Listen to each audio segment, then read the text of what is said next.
Radha Govinda Ju ki jai, Lalita Vishaka Devi ki jai, Satchinandana Gaura Hari ki jai, Jagannath Baladev Subhadra Sudarshan Chakra ki, Giridhar Govardhan ki jai, Jai Nitya Leela Pravishta,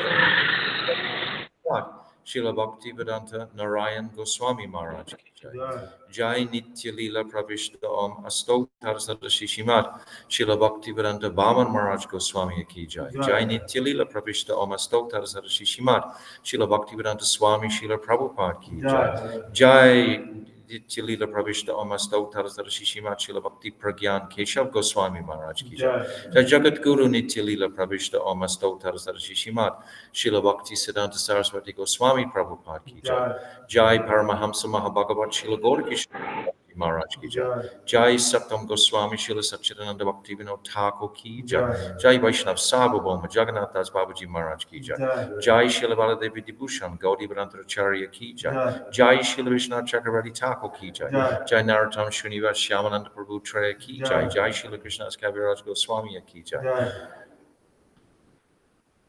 Jai Shri Rup Sanatan Shivata Raghunath Shri Jiva Gopal Bhattadasa Raghunath Sat Goswami Prabhu's ki jai, Rupanuga Guru Varga ki jai, Swarup Damodar Rai Ramananda Gauda Prasad ki jai, Ananta Kota Vaishnava Vrinda ki jai, Gaur Premanandi Hari Hari Bol.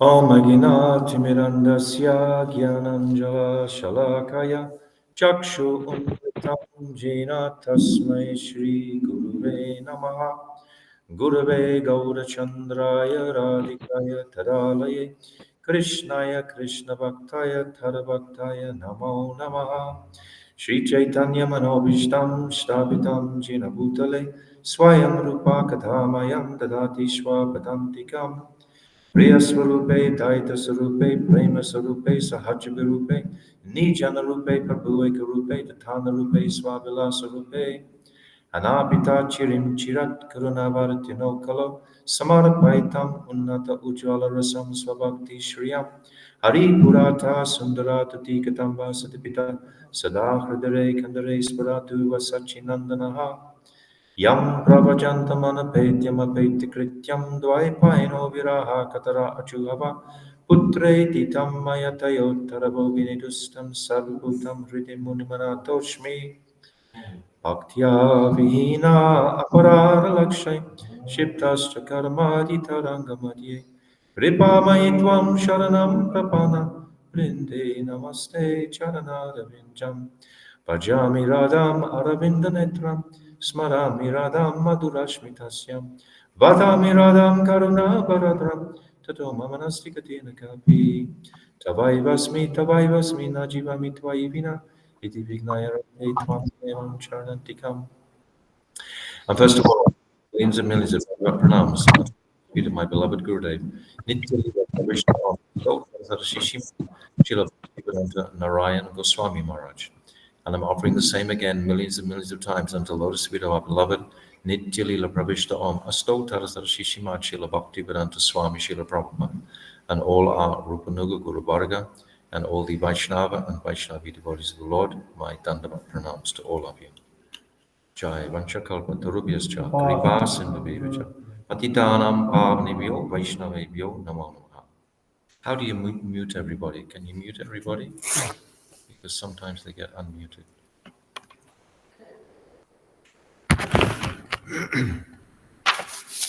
So, our topic is Prema Bhakti, which is the beginning of the Sadhya in the Rai Ramananda Samvad. So the next chapter, after we go through the different staibhavs of Dasya, Sakya, Vatsalya, and Madhurya or Krishna Kanta, then we come to the chapter on Radha's love for Krishna. Before we come to the chapter of Krishna Tattva. The chapter prior to this is Radha's Prem. So to understand Radha's Prem is the reason for Mahaprabhu's advent. He comes for this very reason, to understand his love, this Mahima. Shiradaya Pranaya Mahima Kitri Shobhanaiva. He wants to understand the glories of Radha, of her love. because it's the Ashraya, her love for the Vishaya is stronger than what the Vishaya is tasting. So the analogy is very simple, like the sugar. The sugar is full of sweetness and everyone is tasting the sugar. But the sugar itself can't taste itself. Where does it get its juice from? It gets its juice from the adoration, from the upasana, from the glory, from the worship of the others, from the ashraya. But it doesn't taste the bliss to the highest degree. Understand? Krishna's bliss is Mahabhav. Radha's bliss is Madanakya Mahabhav, 2 stages higher, because she's tasting the sweetness. So Krishna wants to taste that sweetness. This is why Premras Niryase, he comes to taste himself. Like as the sugar, he comes as the Ashraya, as Shakti Tattva.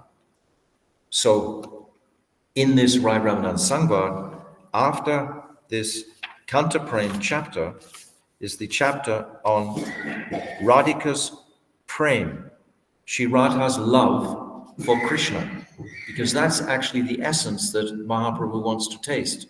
That sokyam, kasyam, mad anubhavita, kitrisham viti lobat, the happiness that Radha experiences by receiving the sweetness of Krishna's love. This is what Mahaprabhu is greedy for. It's phenomenal. Actually, Mahaprabhu's identity is phenomenal from top to bottom. There's no other avatar that comes as the Ashraya. All avatars come as the Vishaya. And principally in Vaikuntha, they all have their dhams. But this is higher than Ayodhya, higher than Mathura, higher than Dwarka. This is Brajendra Nandan, Shyam Sundar, manifesting in Vrindavan. And there's an amazing appreciation we have in the 10th canto, in the chapter of, it's called Wonderful Krishna. When the Brijbasis, after Krishna has lifted Govardhan Hill, they come to Nanda Baba and they say, who is Krishna? Is he your son? We find that naturally we have so much love for him, and he has so much love for us. But we see him, is he God, or is he just an ordinary boy? We see him stealing, lying, crying, etc.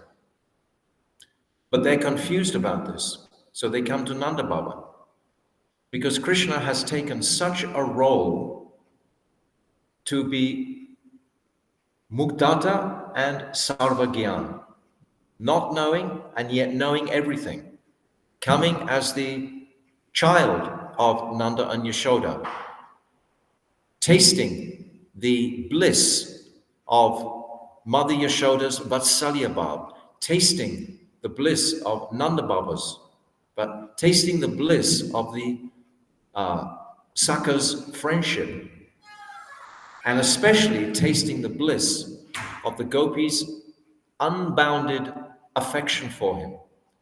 So all of this is in the realm of the highest prem, which is Braja Prem.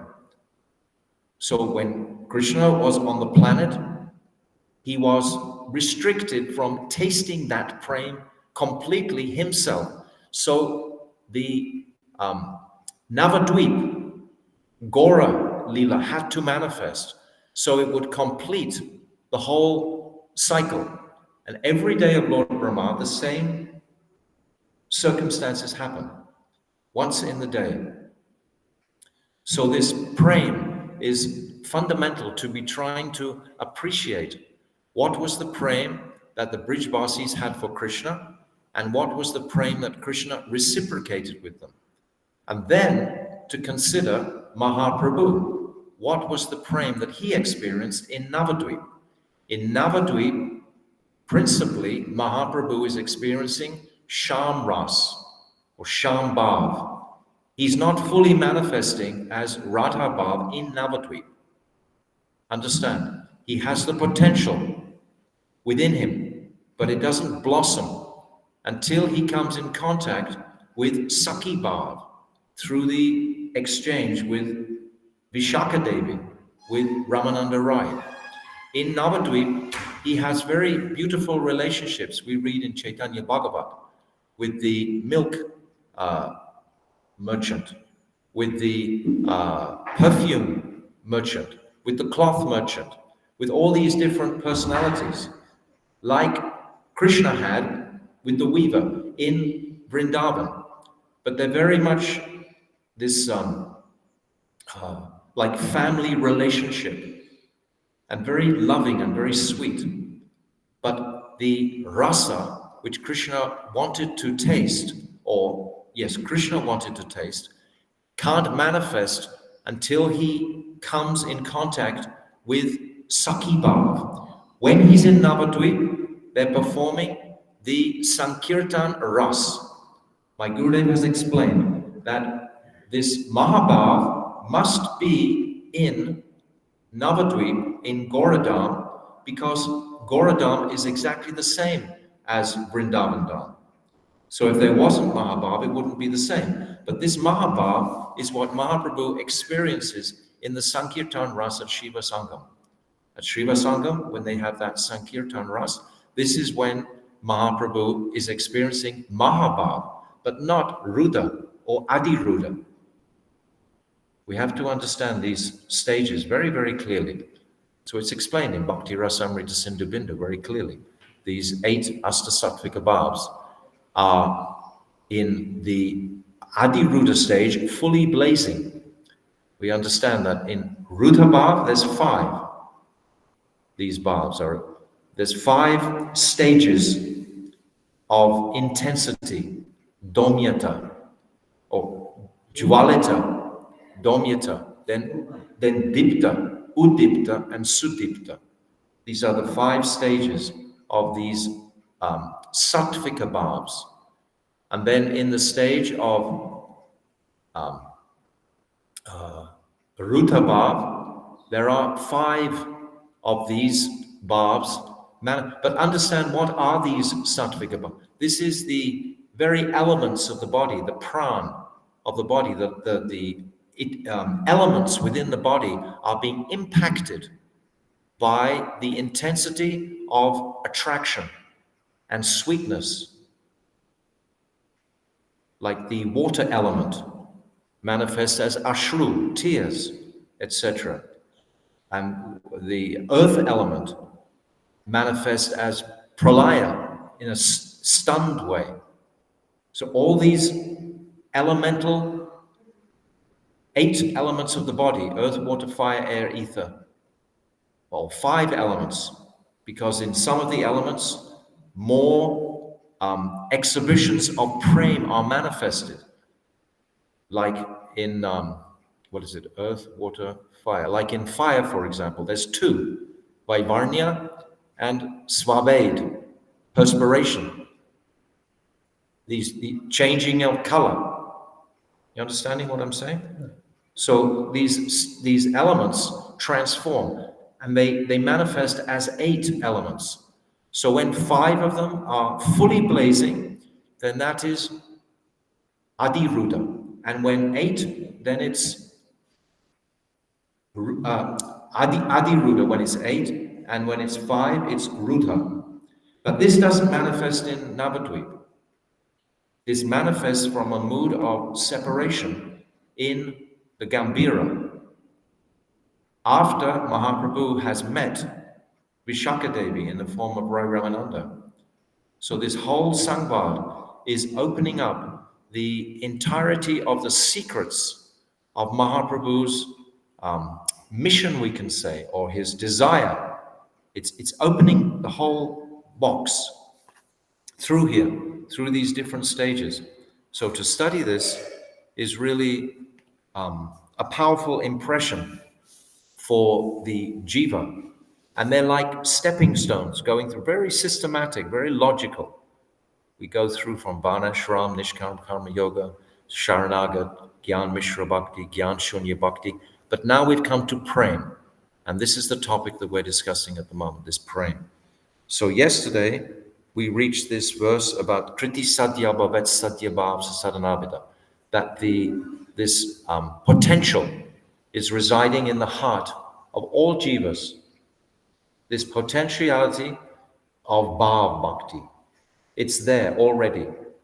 We talk about searching for God, but God is already within us, or that potency is already within us. We just have to become self-realized in our true identities, in our true relationship as the servant of the Lord, not as the desirer of taking, exploiting. It's when we turn everything around, and we come to this point of initially but initially we're practicing offering to the Lord, patram pushpam phalam toyam, etc. Offering everything to the Lord. We start from this mood, and then gradually our sadhan bhajan increases, where we can begin to offer more sincerely from our hearts to the Lord. As much as we offer to the Lord, He will reciprocate. He will reciprocate. So when we become more purified, we become more understanding of what I must do to have this reciprocation with the Lord. Understand? This is just the principle basics. So we'll come to here. So I'm on page, if you're looking in this book, this is on page 67. I'm reading through.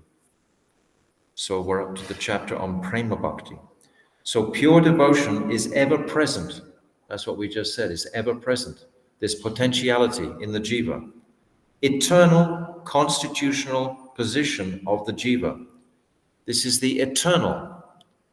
So we want to get in touch with our true nature. It seems really simple. Just be who we are, but it's not. Because Bhaktivedanta Thakur explains, we've become so covered by this nishag. This nishag is like, it's an acquired nature. We've been interacting with this material energy for so long that we are acting on a false ego platform. It's become false, just like the example he gives of the ice. The ice in the Antarctica, an iceberg, is very hard. It's been hard for millions of years. If you ask the iceberg, what is your nature? It will say, very hard, because it's been hard for so long. It starts to think, this is me. We start to think this body, this material body is me, with my reputation, with my birth, with so many aspects that this material nature give us. Because we're not operating from the soul's platform until we come to the platform of pure devotional service. We're walking on the false ego, like the false idea of the iceberg.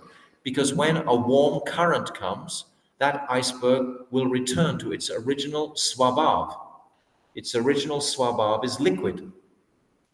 Our original swabhav is only service to Krishna. There is nothing else except service to Krishna. As long as we deviate from there, we're deviating from our essential nature. And what can happen from that? Only one thing is suffering. Only suffering.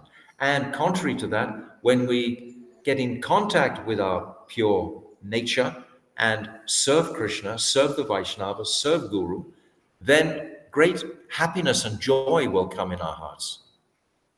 Because the soul itself is filled with joy. Ananda Bhyasat, the same as Krishna is filled with joy. It's our nature to be filled with joy. But because of our perverted nature, this whole material world is the perverted reflection of the spiritual world. It's all upside down. When you look at a perverted reflection, it means you look in the mirror and it looks like the same to begin with. But actually the right arm is in the left side and the left side is in the right side. So it's perverted. It's the other way around. So this whole material world is a perverted reflection of the spiritual world. So we get very confused because our nature is tatashta. And we have always been Tatashta while we are in this world. But eternally, we are pure. Initially, we were in the Brahman, in the Brahmajyoti. That is where we manifested from, an eternal place. We have come from that place into the body of Mahavishnu because of our desire to be like God, to take this perverted consciousness.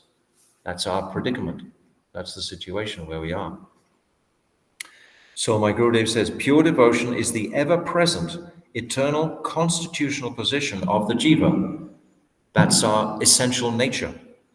The living being is a tiny particle of blissful consciousness, what we've just said, likened to a spark of sunshine, Chitkana, of the all-blissful spiritual sun, Chit Surya, Sri Krishna.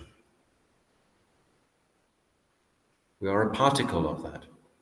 We have the same qualities, but in infinitesimal size. This is what Mahaprabhu, he explained this, Achintya Beda Tattva. This is what was not clear in all the sampradayas previously. This was not clarified until Mahaprabhu advented. This naturally occurring happiness is known as Nitya Siddha Bhav, eternally present love for Krishna. How wonderful. It's very wonderful just to consider. It is awakened in the heart of the jiva by the practice of sadhan bhakti. In this stage, the eternally perfect object, namely the potency of pure love of Godhead, reaches its perfection.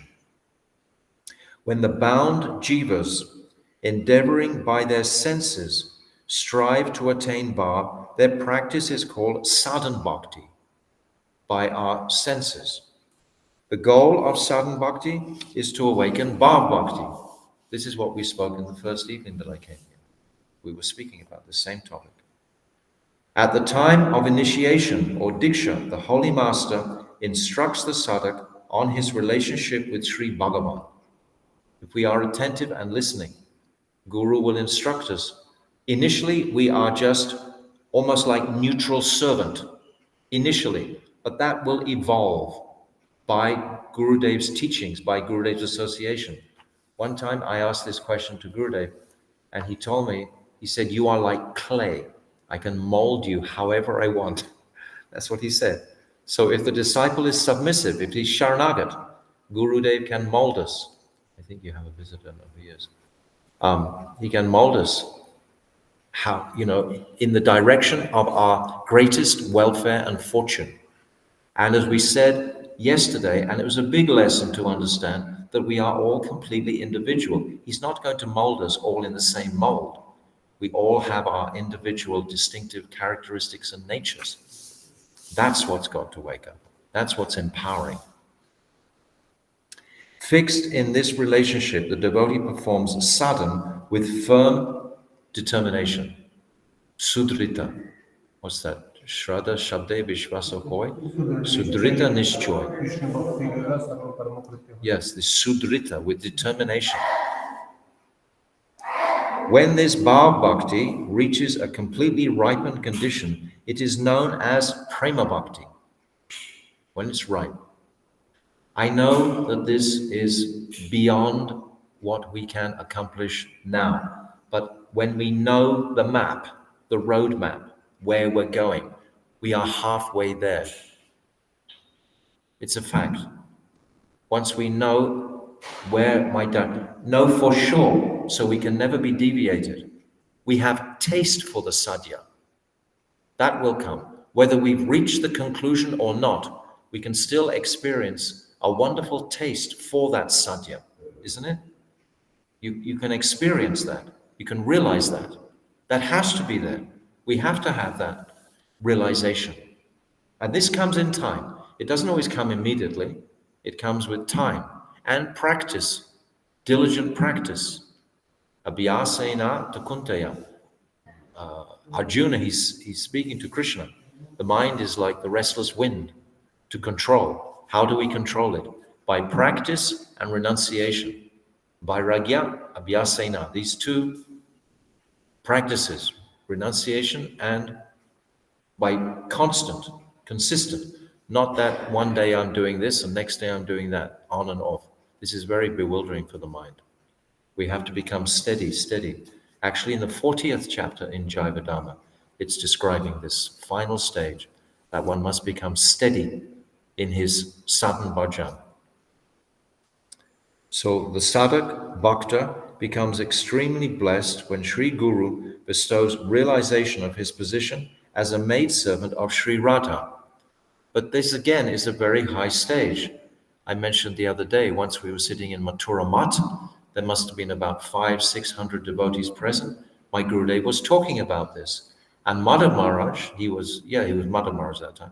He suddenly turned to everyone and says, well, I haven't got my identity yet. So he was the closest to Gurudev. And if he is saying that, what about everybody else? So one has to practice what is the first quality of bhajan that Bhaktisiddhanta Saraswati, he has said. The first is patience. Patience. And then forgiveness is the second. And then humility is the third. It goes in these three stages.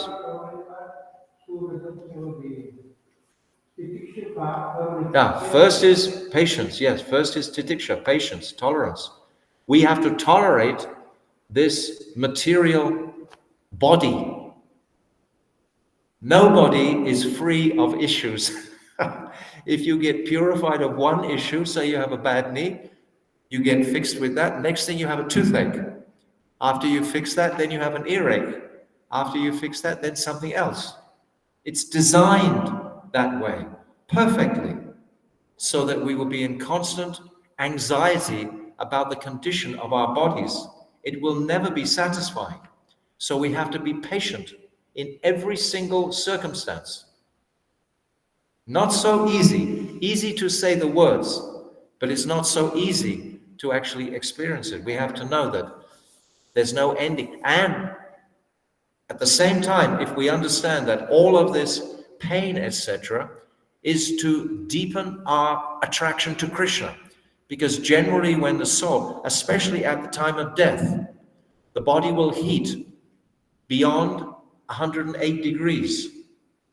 And the pain is so intense that the soul has to leave. And if we don't want to be completely bewildered by the pain at that time of death, we want to maintain some sober mentality. So we have to practice that through life. It's life's journey. Many lessons. So many lessons. Only by the devotion of his devotees does Sri Krishna's love swell.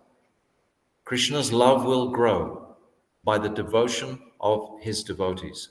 Who has the greatest love? Ramya Kachit Upasana Braja Vaduru Vargena Vakalpite.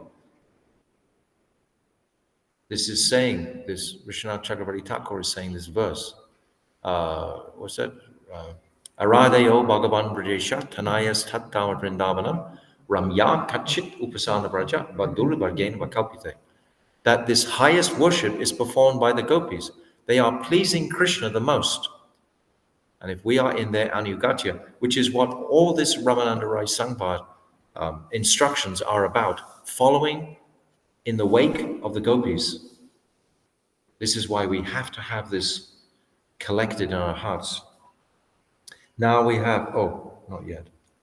The term sadhan bhakti includes all the progressive stages of bhakti. Shraddha, we just mentioned, Shraddha. Sadhu Sangha, Bhajana Kriya, Anartha Nivriti, Nishta, Ruchi, Asakti. All these stages are there. It's made very simple. Srila Vishwanath Chakravarti Thakur, especially in Madhurya Kadambini, he maps it out step by step by step. For the mind is rational. The mind can be logical. Ultimately, that has to be left behind. That Sangvit, when it merges in the heart, mixes with the Hladini Shakti, that knowledge becomes, we forget about that. It's exactly like a musician will learn A, B, C, D, E, right, to begin with. But once you learn the melody, you forget the notes and you just play, right? So, but we need that gyan initially, otherwise we can't enter. So now we come to this Padyavali verse, Krishna Bhakti Rasa Bhavitamati, Kriyatam Yati, kato pi labhyate, tatra lolyam api mulyam ekalam, janma koti sukritya na labhyate. So this is Rupa Goswami. This is Madhya Lila 870, if you're following at home. O men of virtue, if consciousness that is saturated with and perfumed with the nectar of Krishna Bhakti is available anywhere, then purchase it at once without delay. The only price to get it is greed to obtain Brajaras, the moods of Braj. Without this divine greed, then even heaps of spiritual credits, Sukriti, accumulated over millions of lives, will not be enough to procure that bhakti for Sri Krishna. This is exactly the same instruction that Rupa Goswami gives in the Upadeshamrita, Tannama Rupa Charitadi Sukirtano, Shmitya Kramana Rasana Misyocha, Tishtem Braje Tanuragi Janugami, saying the same things. All the way through, same. All the scriptures ultimately are saying same. We read Bhagavad Gita. Bhagavad Gita purifies the consciousness. Then Srimad Bhagavatam, the first 9 cantos, they bring to our consciousness the supremacy of Krishna. It's Sambandha Gyan. Then the 10th canto is the Prayojan Tattva, the beautiful pastimes of Krishna. And then the 11th and 12th is the Abhideya, to enter into the Prayojan. So, but it's all saying the same road, the same channel. Now we come to the commentary by my Gurudev. Srila Bhaktivinoda Thakur says that this type of devotion, where the heart is soaked.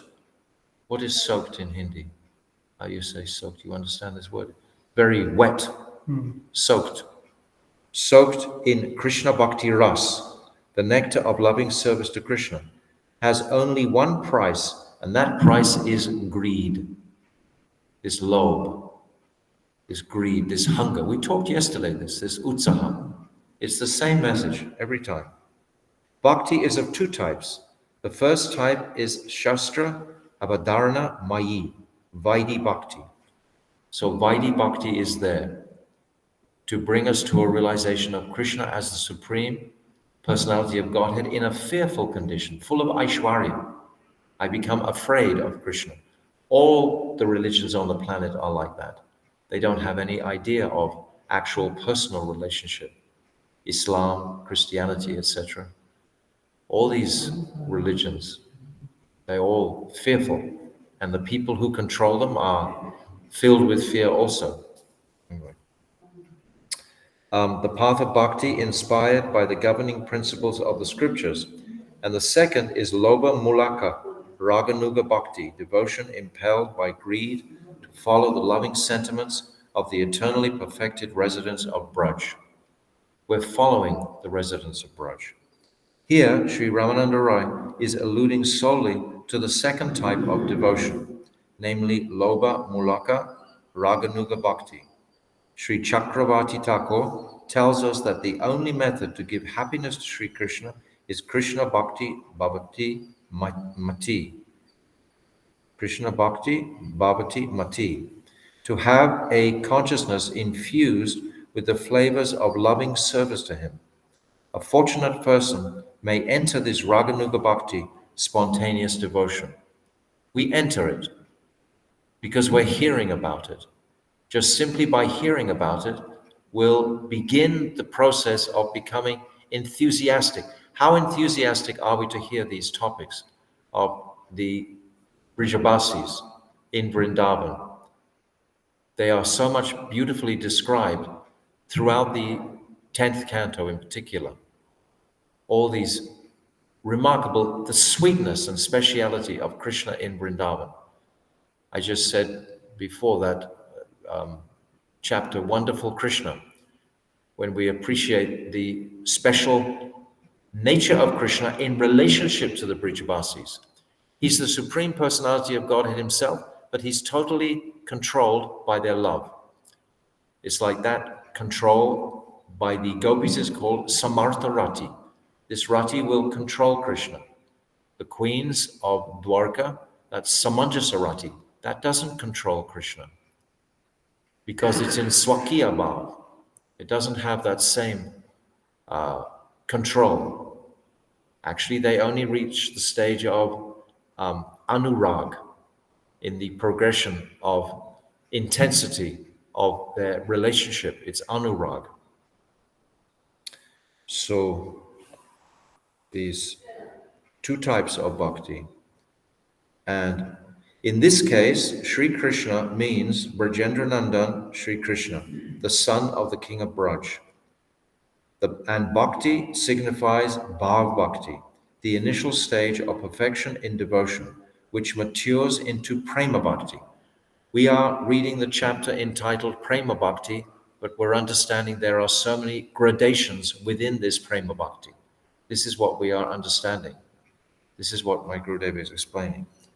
The phrase Prema Bhakti Rasa Bhavitamati refers to that person whose every pore is utterly saturated with Sri Krishna Bhakti Ras and whose intelligence has become one with that Bhakti Ras.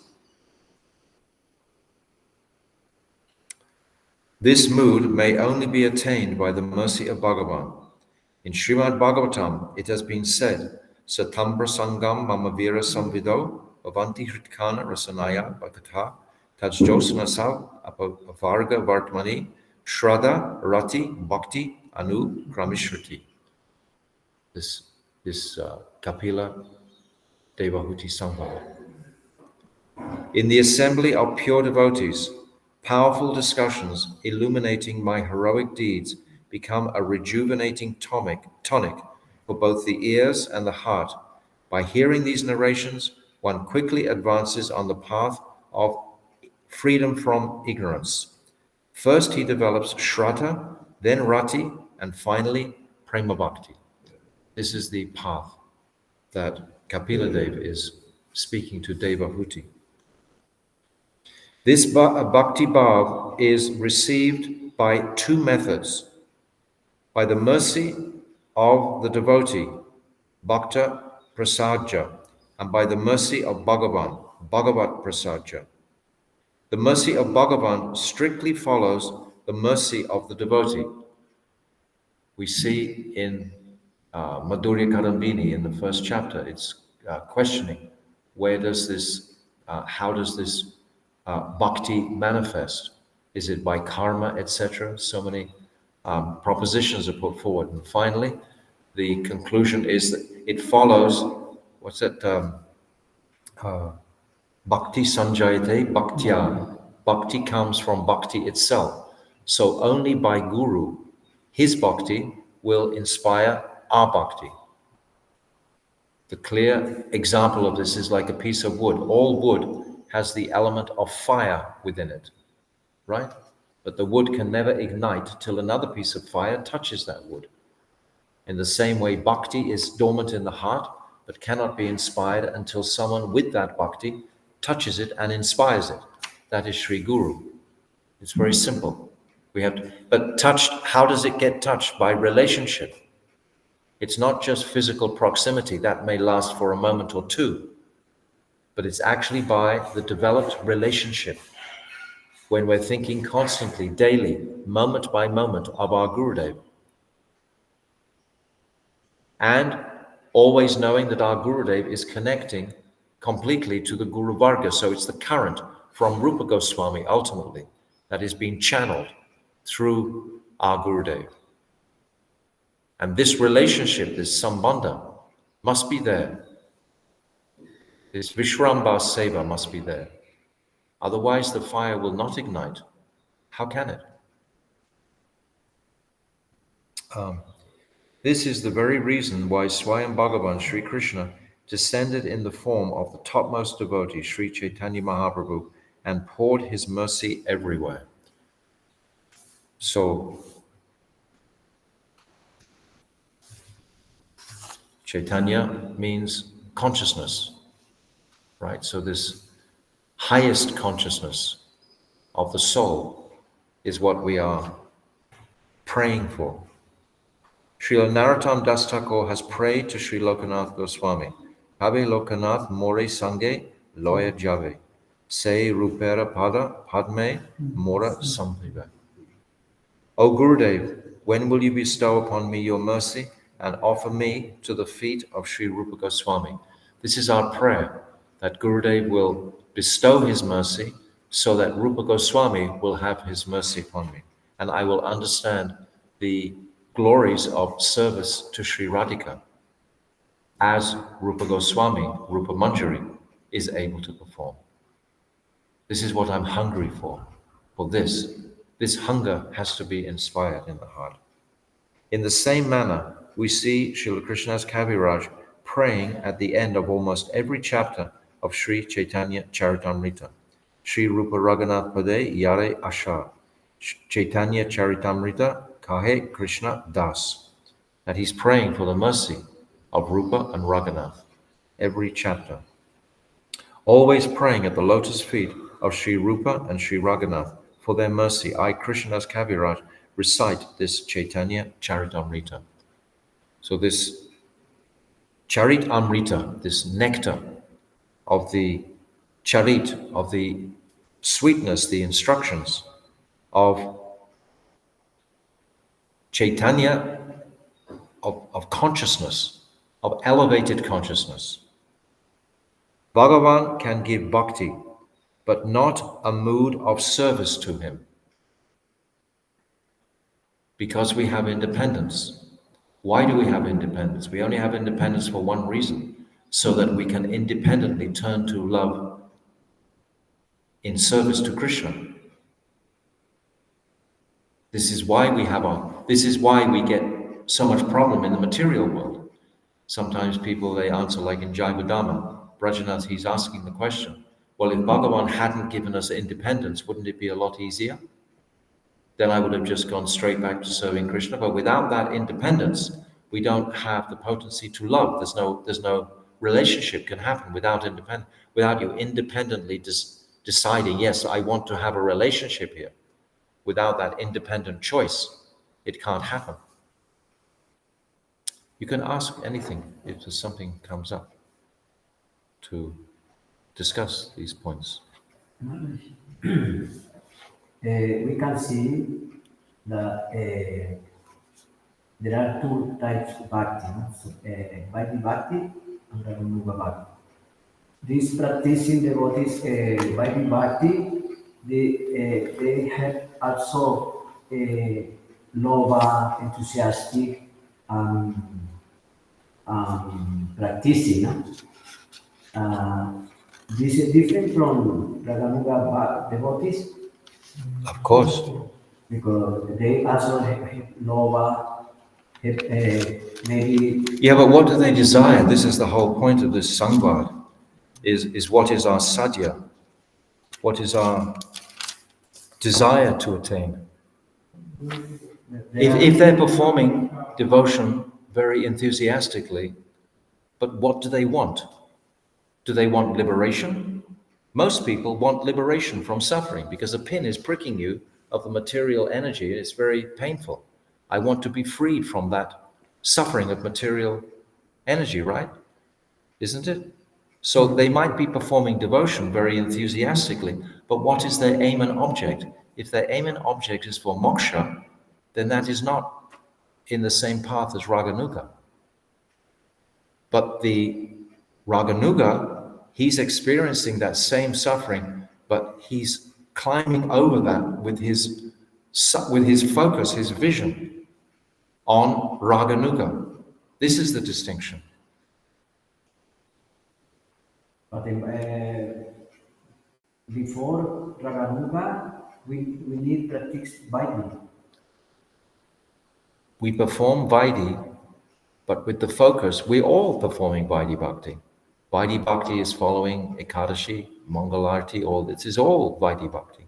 But we have the focus, the goal to attain Braja Bhakti. But the Vaidhi Bhakti who doesn't have that sadhya, he's only doing Vaidhi Bhakti. Do you understand? But not all the sanghas following Raganuga Bhakti. No, they're following Vaidhi Bhakti. Bhakti devotees, no? Many, yeah. That's correct. Sanghas follow strictly Ekadasi. And they will get Sukriti by that to come into this path of understanding that Raganuga is actually the focus. Some sanghas, they never talk about Sri Radhika. They never talk about Braja Prem. They never talk about this. They just talk about Sharanagati, Sharanagati, you're not the body, etc. like that. And that gives you sukriti, that gives you sanskar, definitely. Gives you an impression. And at some point, Bhaktivinoda Thakur, he said this beautiful verse, Vidhi Mag Rata Jane, Swadinata Ratna Dane, Rag Mag Karuna Pravesh. Yes, that Krishna eventually bestows the jewel of independence unto those persons who strictly adhere to the path of rules and regulations, thus allowing them entrance into the path of spontaneous loving service. So first of all, we follow, but we're following with a mood to attain Braja Prem. We sing here on the altar. We have Vishaka, Lalita Saki here. So immediately we're thinking of Vrindavan. So all of our thoughts are about Braja Prem. But we're following Vaidhi Bhakti. Am I explaining it clearly? Gurudev explains this so much. They worship also. There are worship. Why are we worshipping is the point. If you ask that someone who's just doing that Vaidhi Bhakti that you're talking about, why are you doing this? You ask them, for what purpose? If it's not focused on Bhav Bhakti, then all the acharyas say that sadhan bhakti is ultimately like zero. Because you're not focusing on Goloka Vrindavan, you're focusing on something completely different. You might be focusing on Vaikuntha Bhav, which is very respectable, of course. But that's not the path that Mahaprabhu is encouraging. You know the answer to this, I think.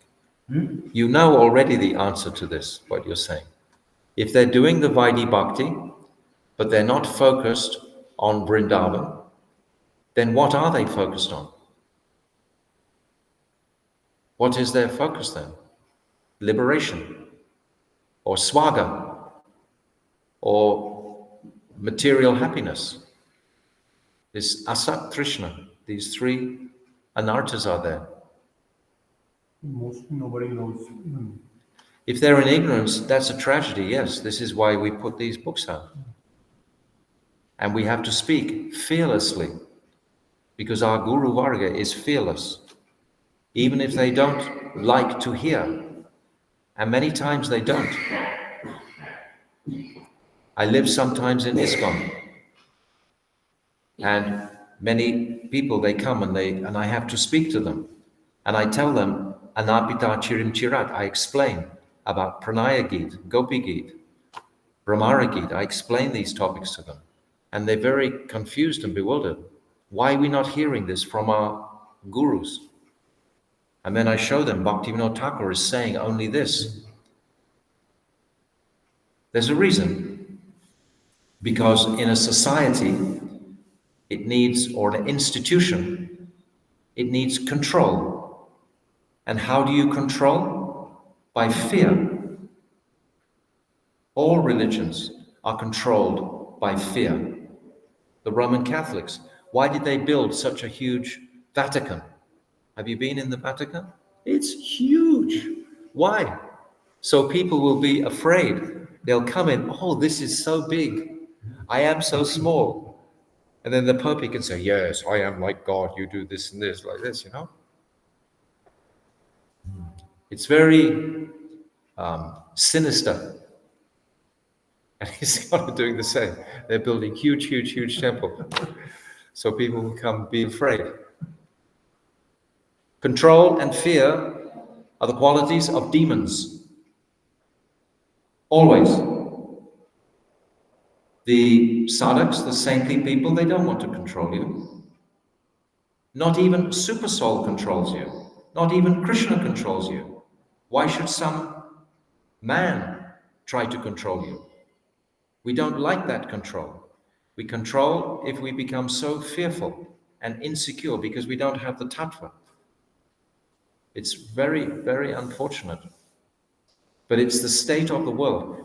My Gurudev, he came in completely fearless because most Gaudiya Mats did not want to hear what he was saying, did they? They actually, many condemned him. They're still condemning him. Or why is he speaking so confidential truths to the whole public? I can remember one time in Vrindavan Parikrama, my Gurudev spoke in front of 1,500 Western devotees on Prem Samput for about 2 weeks. You can't get a higher shastra than Prem Samput. And he spoke on this. He said, because these truths will be lost unless we actually explain them to the best of our ability. What is that verse? Vikriditam brajavaduvi itam cha Vishnu. Shradan Vishnu.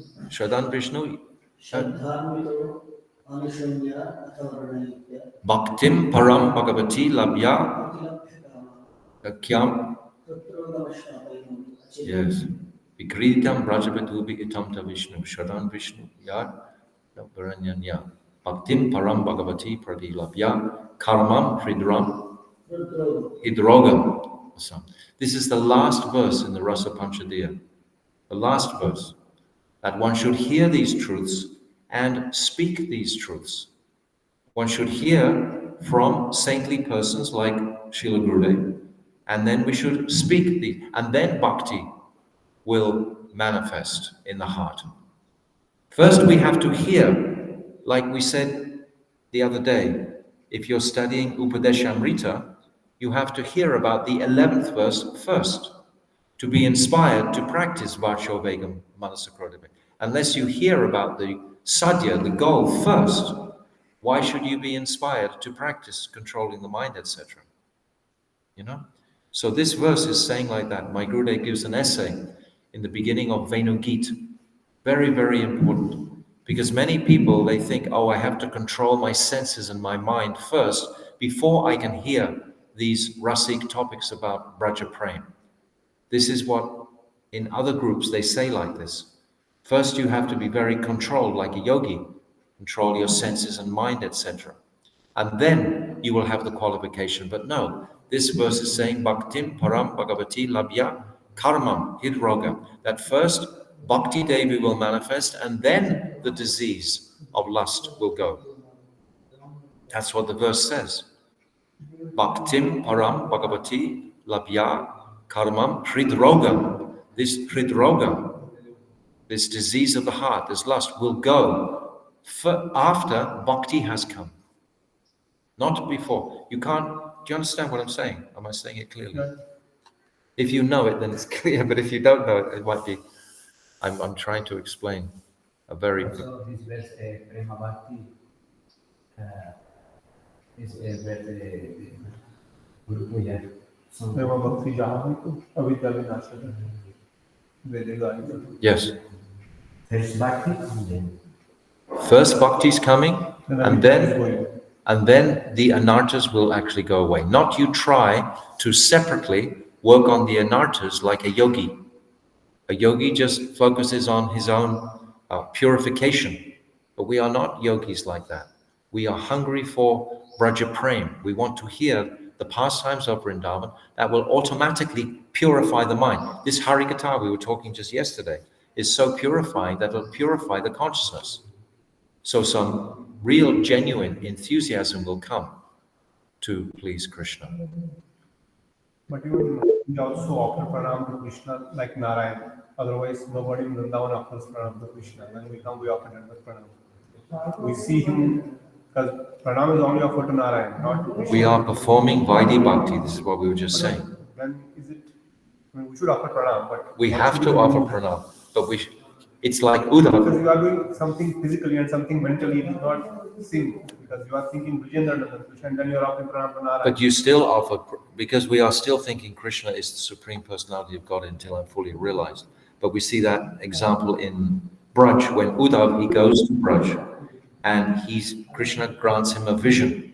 Everything is beautiful as if Krishna is present. All gopis are singing, cows are happy, everyone's milking. And then suddenly Krishna steps out of a doorway. And what does Uddhav do? He offers pranam. And then everything disappears. Because in Braj, you don't offer pranam like that to Krishna. What should we practice actually? Huh? What should we practice practically? Then we know we should know this truth and know that I'm offering pranam I will go to different temples and I will offer pranam to so many Lord Narayans, especially here. But I know that Lord Narayan is Brajendrananda and Shyam Sundar, ultimately. Lord Narayan is coming from there. So I'm always thinking, Mahaprabhu, whenever he would see Jagannath, he would always think that this is Brajendrananda and Shyam Sundar. But we always growing in our respect has to be there fully. It never goes down. It's like we know that in Braj, there is more, ultimately, Aishwarya than there is in Vaikuntha. You know this analogy? Like Vishwanath Chakravarti Thakur, he gives that if you take a spoonful of salt and you put it in a glass of water, it's very salty. So the salt represents Aishwarya and the water represents Madhurya. So there's very little Madhurya in Vaikuntha. So the salt is very tasty in the water. But if you take 50 kilos of salt and you throw it in the Ganga, you can't taste the salt at all. So the Ganga is like the amount of Madhurya Prem that is in Braj. But there's much more Aishwarya there. But it's covered by such an immensity of Madhurya that it's not manifesting. But actually, in fact, there is more Aishwarya in Braj. This is a very important point because my Gurudev speaks so much about the distinction between Vrindavan and Dwarka. So many times he's speaking, what is this distinction? What is this distinction? We have to really fully understand. In Vrindavan, everyone is depending on, they are understanding that Krishna is depending on the Brijvasis. But in Dwarka, the Dwarkavasis are depending on Krishna. It's completely different. Mood. All is about moods. So when we're offering to Narayan, or who? Bhog, I mean, we offer some bhog and We offer some bhog, yes, we offer it very reverentially because we have full respect and we know how insignificant we are. But there will come a time in perhaps some future lifetime when we will offer it in a much more loving way, when we will realize the true nature of Krishna, of Govinda. And when our hearts simply want to please, but still for everyone else, like Jiva Goswami, all the Goswamis, it's described that Rupa Goswami had the rules and regulations carved in like stone, externally. He would offer everything perfectly. But internally, there was like a fire raging of Braja Prem. So internally, that fire is growing. This whole path of Raganuga Bhakti is only about the internal journey. It's not about anything external. Everything external is like Vaidhi.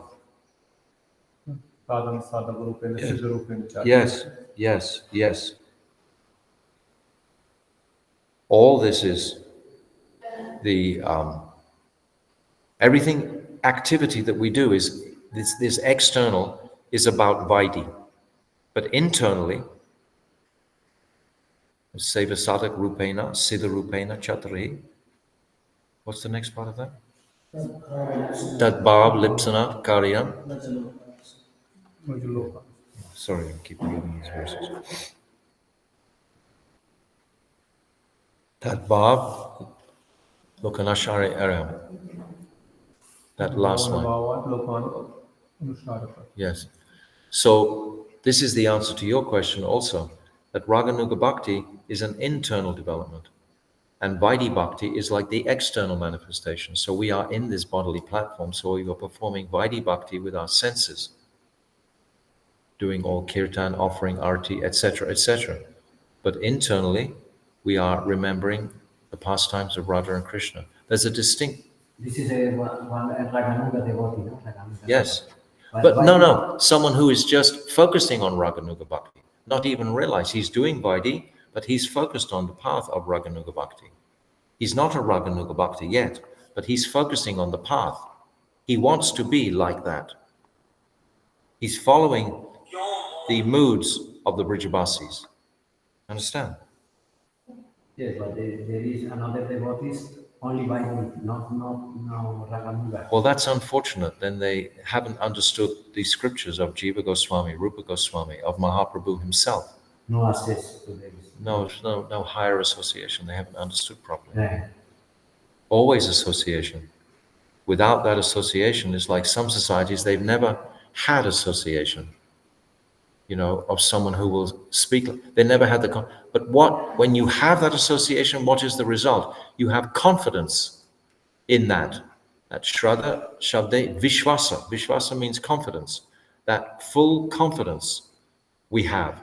Many times I'll speak to different devotees in different sanghas, and they don't actually believe that bhav really exists. They just see it written in the books. But because they've never associated with someone who has that bhav, they can't really believe in it.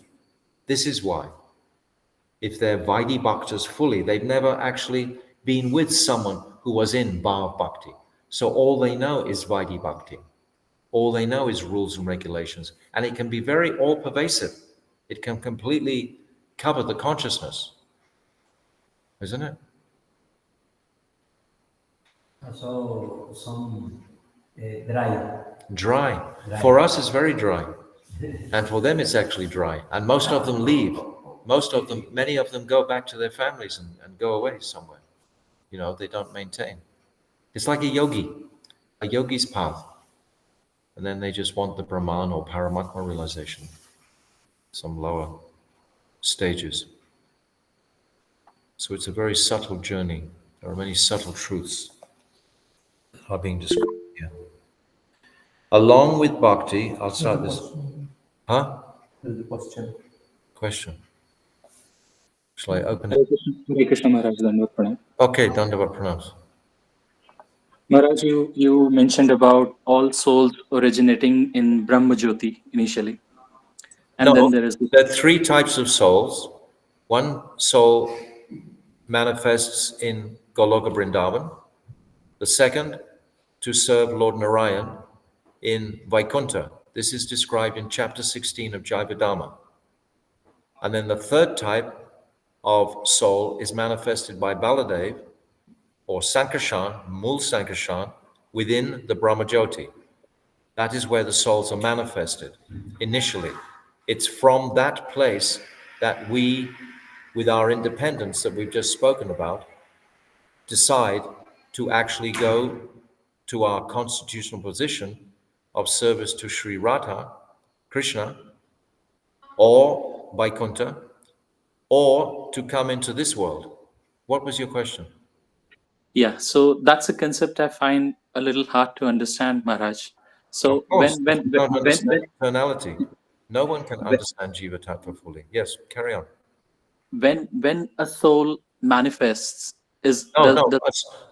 well, that's language. I mean, okay. The soul is eternal. So the soul has never not existed. This is the truth. The soul has never not existed because it's eternal. And we are in an eternal place of the Brahmajyoti. Okay. Okay, so is the soul conscious of Krishna, and does it have the knowledge? At that time, no. There's a very beautiful essay I can post and send to you by Srila Bhaktivedanta Saraswati. He's saying that before we attain this material designation, we were in a neutral zone. This zone is the Brahmajyoti before we actually come into the body of Mahavishnu. Okay. I will, if you have my website there, bbtridandi.com, you can see on there, you write in the search box, before acquiring material designation, and you'll get an essay by Srila Bhakti. It's like the missing link. It's an incredible, short few paragraphs, and it describes very clearly exactly the point that you're making. Yes. We are eternal spirit souls. We've never not been in existence. The reason why we can't actually fully understand this Jiva Tattva is because right now we've never had any experience in this material realm of anything that is eternal. So it's very difficult for us to actually, therefore we simply have to accept how Shastra describes. If you have a Jaiva Dhamma there, and you can look in chapter 16, it's on about the second page in.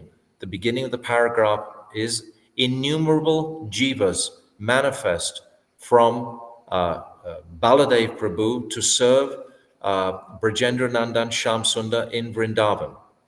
And then it says that also innumerable jivas manifest from Sankarshan to serve the Lord of Vaikuntha, Lord Narayan in Vaikuntha. Those are the two eternally, spiritually practicing souls. They've always served in Vaikuntha.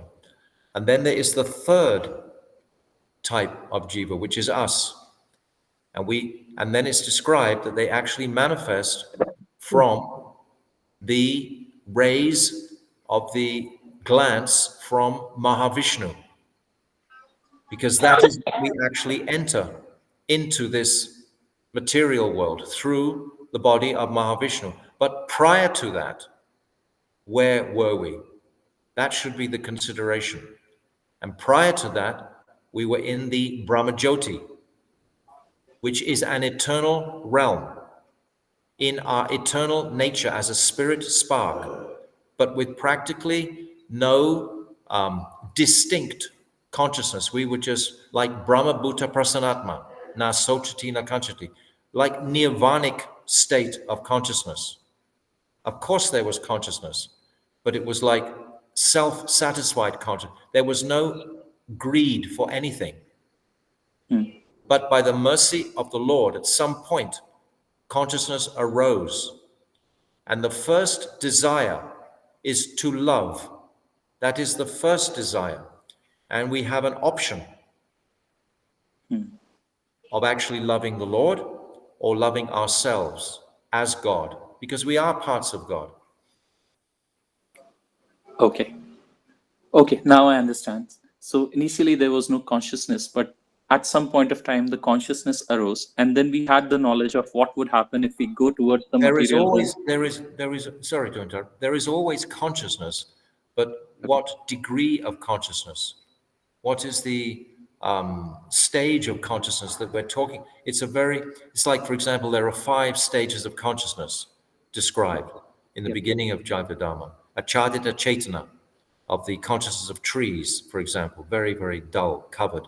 Then there's Sanchulita Chaitana, consciousness of animals, etc., and even insects. And then there's, Mukulita Chaitana, Vikakshita Chaitana, then Purna Vikashita.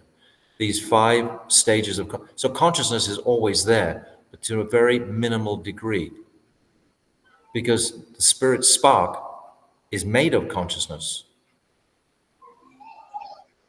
Thank you, Maharaj. That but was it's not developed. I actually like this topic. I've spoken about it a lot. And I would definitely like to read that essay on your website, Maharaj. I would do that. I would definitely like to read that essay on your website. You type in the search box and you can download it. And it's only 2 or 3 paragraphs. You type in the search box before acquiring. You've only got to type that before acquiring, then will come up an essay. If I had my phone here, I could just get it for you. Comes an essay by Bhaktivedanta Saraswati, and he talks about the jiva being in Shantaras. This Shantaras is the quality of the Brahmajyoti. The Brahmajyoti is like a neutral zone. Okay. Shantaras is like neutral. It's neither going for devotional service or neither going against it. But Bhaktivedanta Saraswati explains that even if there is the slightest indifference towards Krishna in that place, then immediately that qualifies us to come into this material world. It's very nice that you're asking this question, because today we spoke about independence. And it's this independence that is always active in the jiva. It has to be, because that's our constitution. If we don't have this independence, we're just like a brick or a stone, right? We're not so we're always independent conscious jivas. But what is the extent of our consciousness? That's, Well said. you've got it. Thank you. So just one second. I'm going to read you this because I actually love this essay. Well, those who attain Brahmajyoti, they can also come back then, right? Those who practice here to go to Brahmajyoti. My Gurudev, he's asking a question Yes. that those who attain the Brahmajyoti, they can also come back here. But my Gurudev, one time in Mathura, I'll tell you a story. He told us all, in answer to this question, no, they are cooked for life, eternally. If they've actually entered that Brahmajyoti like nirvanic desire, I want to be one with the Supreme, they will stay there eternally in a cook. He described at the time the example of chickpeas being fried in a frying pan. Once you cook the chickpeas, they'll never sprout again. Their very essence of devotion has been crippled. But 3 or 4 days later, after he blew us out with this, he said, actually, sometimes by the mercy of Narad Muni or some great sadhu coming through the airwaves, the dust of their lotus feet will again inspire that jiva to seek the path of pure love. And he will still have the same decision to make, though, either to turn towards the atmosphere of the spiritual world, which is there. It's apparent at that time. Actually, just for your information, Srila Bhakti Rakshak Srila Maharaj, he said, because this question was asked to him, do all the jivas from the Brahmajyoti, do they all come into this material world? And he said, no, most of them go back directly to the spiritual world. Most of those jivas, when that very infant stage, when they're just waking up, become attracted to Krishna. It's only these few billions in this that are attracted to this material world. More are attracted to the spiritual world. If they go to Vrindavan also, Right. No. Let me just read it. We're going too fast. Read this. Listen, I'm just going to read this essay. I've got it in front of me now. Sure, Maharaj. So at the beginning of it, he's saying, before acquiring material designation, that means before even the false ego was manifest, the living entity is supremely pure. Supremely pure. This means divine consciousness. Even though he is not engaged in serving the Supreme, he remains situated in the neutral position of Shantaras. Due to his marginal nature, we are distinct from those Nityasiddha personalities, parikas, because we are marginal. We are the third type of jiva. That's just the luck of the draw. Don't argue with that one. Many do. They say, why did I get the marginal? Why didn't I get the... Because that is how Krishna arranged it. And there's great fortune in that, as well as there's great fortune anywhere for the jiva. How do you stop that? I can't stop that. Let it go. Okay. So listen, what's time? A few minutes left. Situated in the Shantaras and the marginal nature, though the living entity born from the marginal potency, he's born from the marginal potency. These are Bhaktivedanta Saraswati explain this.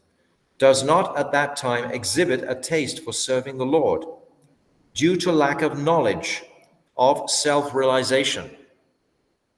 Yeah. Okay, we don't have the knowledge. His direct propensity of serving the Supreme Lord nevertheless remains within him in a dormant state, though the indirect propensity of material enjoyment, which is contrary to the service of the Lord, is not found in him at that time. That aversion is not there either at that time. It's neutral. Indifference to the service of Hari and the seed of material enjoyment, which follows that state of indifference, are nevertheless present within him. This is why we are called marginal. because we have both opportunities. Today, we have both choices right now. You can choose to either enthusiastically run towards Krishna or to engage in your material aspirations. This is called marginal. We're made of it. During the whole day, how many times do we turn to Krishna? How many times do we turn to Maya to attend to our bodily afflictions, whatever? So we see the living reality of this marginal nature. We're made of it. But gradually, by this devotional practice, the scales start to tip in favor of our devotional aspiration. And at some point, that material, ridiculous conception will just dissipate. It will just pass away. The taste will become so high for the sweetness of Krishna. But you should read this essay for yourself. Definitely, Maharaj. It's there. I've just What read bothered me always was the same thing that you just repeated, Maharaj, that at the beginning of it all, it was a matter of chance. And it's very interesting. It's chance, and it's also we have free choice, and it's by chance at the same time. And there's a mundane example of this. Say I hold a candy in my hand, and I put my hands behind my back, and then I hold them out. I say, which hand? You have a free choice to choose, but the result is not up to you. right. You can choose this hand or that hand. Right. So we do have free choice, but the result is not going to be according to our desires. We chose to be like God because we wanted to be happy there, but it didn't work out. You know? Thank you for the explanation, Maharaj. I'll definitely go through the essay again, and I'll meet you in person in the mud tomorrow. Thank you. Yes, look at that, and you can send it send it in there. It's to me personally, it's like the missing link of the whole Jiva Tattva. When you study Jaiva Dharma and all Brajanath's opposition to what Babaji is saying, he 7 questions in opposition. Why me? Why me? Why me? Actually, it's described as like a victim complex. It's like, I think, it's someone else's fault. It can't be my fault. That would be taking away your independence if you thought that, isn't it? So But all the references for the essay are in Jaiva Dharma, you're saying, Maharaj? you can read that chapter 16 first, and you can read simultaneously this extra explanation by Srila Bhaktivedanta Saraswati. We have to go for our arati now. So this wonderful topic, we can come back to it perhaps tomorrow. Jai Ho, Vanchakalpa Tarubhyascha, Kripa Sindhuvevacha, Patitanam Pavnibhyo, Vaishnavebhyo, Namo Namaha.